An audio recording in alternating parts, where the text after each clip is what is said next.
Le magazine littéraire Épilogue est une présentation de la Librairie du Quartier. Merci à ce précieux partenaire et à leur équipe de libraires.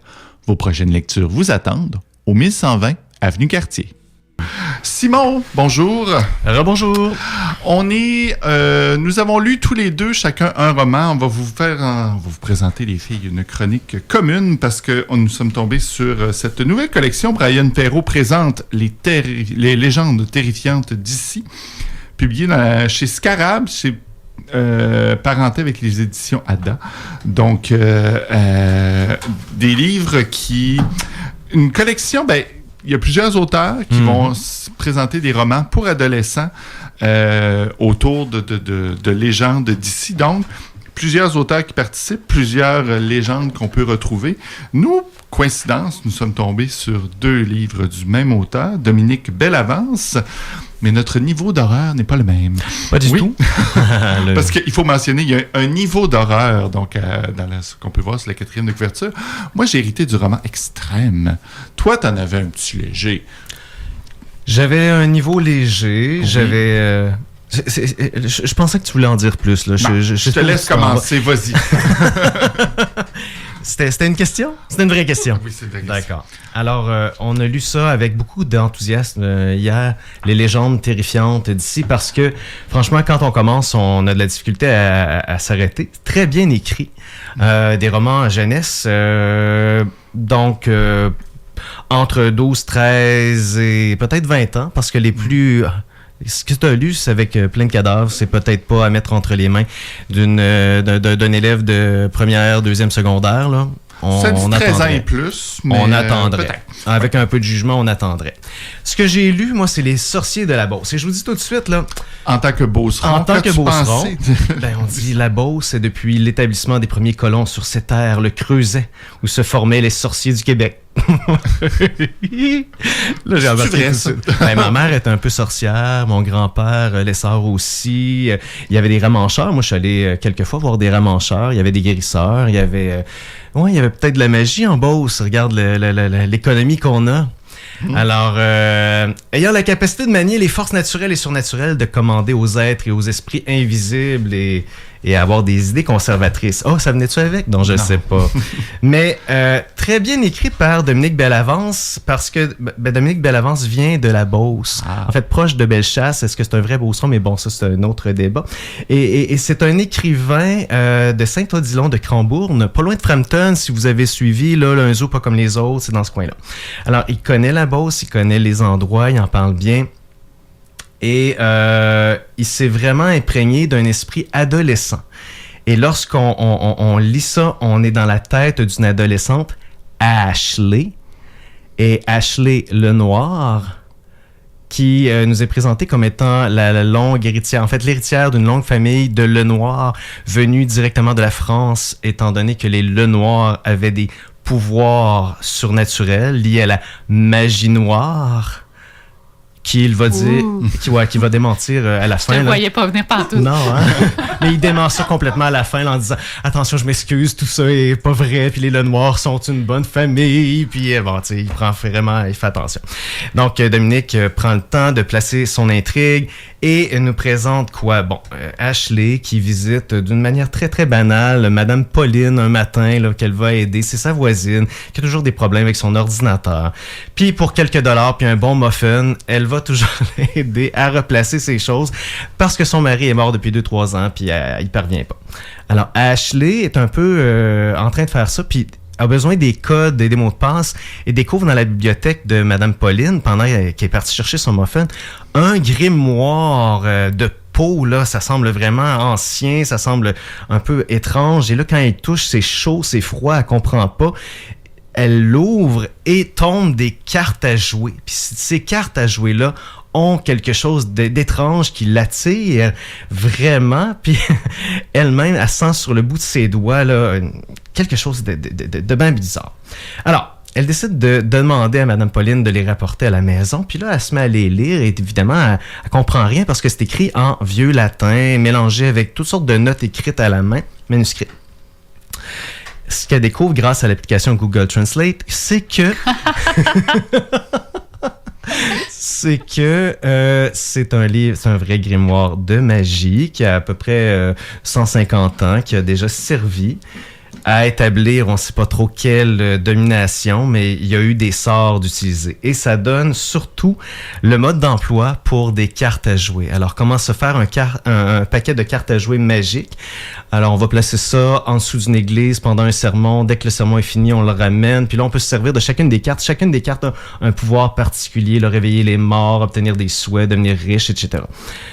Et bon, en utilisant cette magie-là, Ashley va décider de donner en fait un petit peu plus de consistance à son amour pour Samuel Kingsley, qui provient d'une des familles très très importantes de la Beauce aussi, mais en déclenchant en fait en faisant le sort avec son ami Valorie, tout va mal. Alors il y a une suite d'événements magiques qui est déclenchée par ça, parce que les cartes sont pas nécessairement quelque chose qui devait être remis au jour. Là. Ils devaient être cachés, puis c'était bien que ce soit dans la maison de Madame Pauline. Alors là, va arriver une suite de péripéties, des sorts, la famille Kingsley entre en jeu aussi, est pas devenue riche pour rien, cette famille-là. Elle a toutes les terres. Oui. Oh. Kingsley, Wesley, hein? Il y a des familles magiques. De la sauge en abondance. Hein? Il y a de la sauge partout, évidemment. Et je vous dirais qu'on est dans une espèce de cœur à ses raisons magique. Wow. C'est palpitant. Et aussi des petits côtés charmed dans le temps. Vous rappelez-vous avec Shannon Doherty, le film Magie Noire, un petit peu de Watatata aussi parce qu'on est dans le monde scolaire. C'est vraiment... Moi, avoir été un ado, j'aurais adoré ça. Mais ça, est-ce que c'est une histoire? C'est une histoire. OK. Et puis là, il y en a plusieurs dans ce livre-là. Là. Non, mais celui-là, c'est Les Sorciers de la Beauce. OK, parfait. Je pensais que c'était plusieurs cours d'histoire. Moi aussi, je pensais que c'était des nouvelles ou des... Mais non, mais c'est là qu'il y a un potentiel. Et il l'a dit à la fin, ça pourrait n'être que le début. Ouh. Alors moi, je pense qu'il pourrait y avoir Les Sorciers de la Beauce 2. Okay. Mais c'est pas tellement terrifiant comparé à La Croix Noire de Kozabskar. Oui, La Croix maudite de Kozabskar. Moi aussi, c'est rare qu'on parle de romans de mon village natal, Kozabskar. Donc, c'est ça qui m'a attiré. Et puis après ça, on s'est rendu compte qu'il y en avait un sur la Beauce aussi. De là que je l'ai fait lire à toi, Simon. La Croix maudite de Kozabskar, c'est très drôle parce que j'ai partagé la page couverture de ce livre-là sur un groupe d'anciens de Kozabskar sur Facebook. Et là, j'ai déclenché un raz-de-marée de commentaires parce que la fameuse Croix maudite, nous, c'est une légende dont on entendait parler quand on était jeune, mais c'est très flou, puis c'est pas très bien situé. J'ai eu beaucoup de sinage à savoir où exactement, parce que il y en a une gang qui disait que c'est elle qui était à tel endroit, mais vraiment sur la 132, la route nationale. Il y en a une autre qui dit non, c'est elle qui est dans le fond du rang 2. Ce serait plus elle dont il semble être question dans ce livre-ci. Mais là, il y a quelqu'un qui a vraiment sorti une autre croix plus vieille qui existait vraiment, où on disait qu'on enterrait vraiment des poules noires en dessous pour lui demander des faveurs. Bref, ce serait plus celle-là, historiquement, qu'on ne sait pas exactement si elle est encore là, mais dans l'histoire, ça semble elle dont il est question.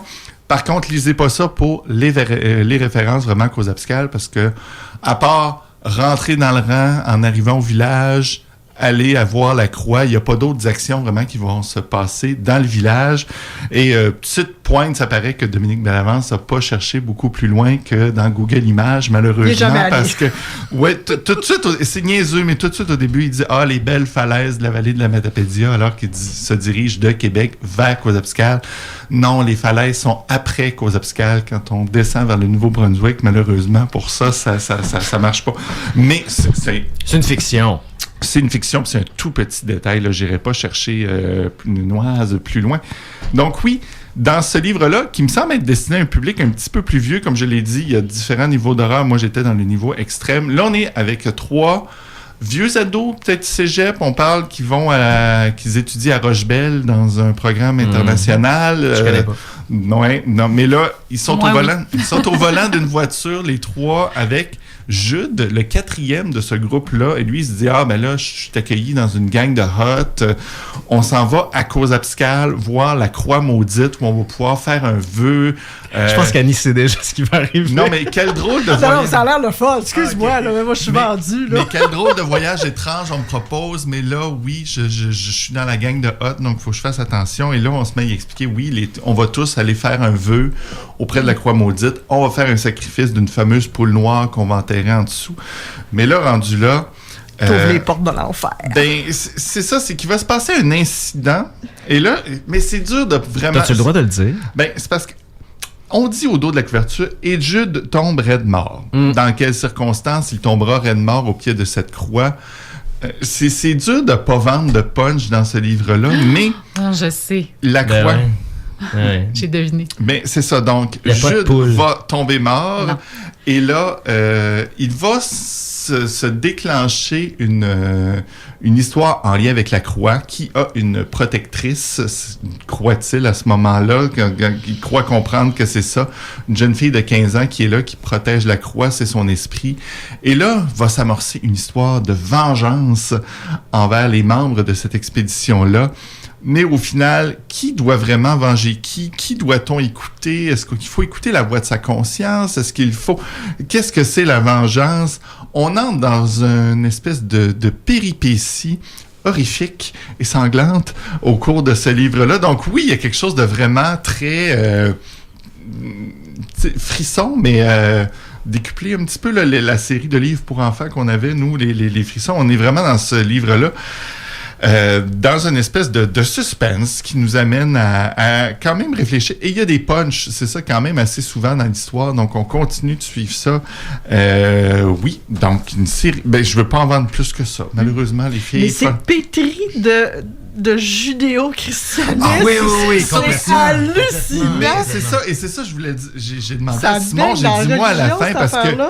oui, il y a des religions. On va d'ailleurs reparler à un moment donné des sorciers de Beauce dans le livre. ben oui. OK, ici. fait que Donc, ça fait des références. on va Ouais, y faire une ouais. référence. Quand même. Je sais pas si je pense pas que les personnages reviennent, ça me surprendrait, mais on reparle des sorciers de Beauce dans ce livre-là. On est dans une croix, on est dans l'enfer. Oui, Il y a- ça dit réécriture moderne de légende québécoise. Donc, Oui. on est vraiment Ouais. là-dedans. Non, mais moi, ça me fait l'écriture penser- moderne de l'Ancien Testament, c'est carrément ça. Mais moi, ça me fait penser à du Stephen King. Tu sais, il y a beaucoup d'histoires de Stephen King qui se passent dans justement, des petits villages, là, tu sais, des endroits un petit peu plus isolés, avec une communauté tissée serrée. Puis là, ça nous présente un peu une constellation de personnages. Puis là, tranquille. Puis des fois, il y a des degrés d'horreur très différents, du paranormal. Des fois, non. Des fois, c'est plus dans le meurtre. En tout cas, tu sais, ça reconduit ou ça réanime, en tout cas, un esprit... En tout cas, dans le mien, il y avait du sang. Mais oui, ce côté judéo-chrétien du paradis, de l'enfer. Quelques moments quand même où on sent que les générations passent. On veut revenir vers cette base judéo-chrétienne pour parler d'histoires comme ça. Par contre, certains moments de... Comment je dirais ça? Il y a quelques petits moments où c'était pas assez précis pour quelqu'un qui a connu. On fait pas de bénédiction le soir de Noël, par exemple. On fait ça le soir du jour de l'an. En fait, c'est des mini détails. Mais pour des adolescents qui veulent des histoires un peu prenantes, des petits thrillers, à découvrir cette Un beau collection-là. travail Oui. d'édition. Bravo. Donc, les légendes terrifiantes d'ici, présentées par Brian Perrault.